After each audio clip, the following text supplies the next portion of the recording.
جن عورتوں نے رحمت کارڈ کے لیے اپلائی کیا تھا وہ اپنا سٹیٹس کیسے چیک کریں کہ ان کی درخواست منظور ہوئی ہے یا نہیں؟ یہ چیک کرنے کے لیے سب سے پہلے گوگل کو اوپن کرنا ہے۔ موبائل سے بھی چیک کر سکتے ہیں، کمپیوٹر سے بھی چیک کر سکتے ہیں۔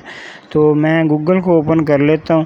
گوگل کو اوپن کرنے کے بعد آپ نے ادھر لکھنا ہے رحمت کارڈ اسکیم۔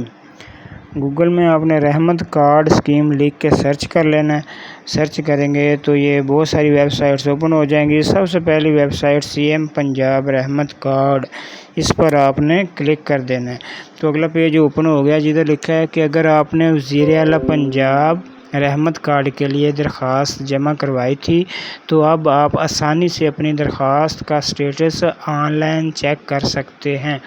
سٹیٹس چیک کرنے کے لیے نیچے لنک پر کلک کریں۔ تو یہ نیچے لنک دیا ہوا ہے، اس پر ہم کلک کرتے ہیں تو آپ کو دکھاتے ہیں۔ یہ دیکھیں میں کلک کرتا ہوں، اگلا پیج اوپن ہو گیا۔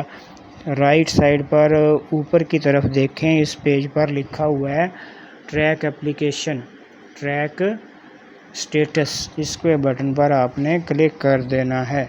تو میں کلک کرتا ہوں، وہ اگلا پیج اوپن ہو گیا۔ ادھر آپ نے ID کارڈ نمبر لکھنا ہے جس کا چیک کرنا ہے۔ تو ادھر میں لکھتا ہوں ID کارڈ نمبر، آپ کو چیک کر کے دکھاتے ہیں۔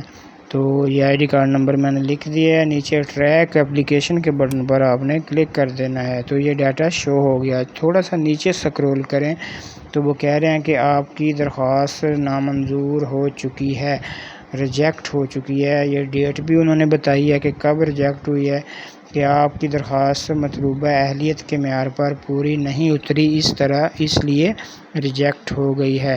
اس طرح آپ بھی اپنی درخواست کا سٹیٹس آن لائن چیک کر سکتے ہیں کہ آپ کی درخواست منظور ہے یا نامنظور۔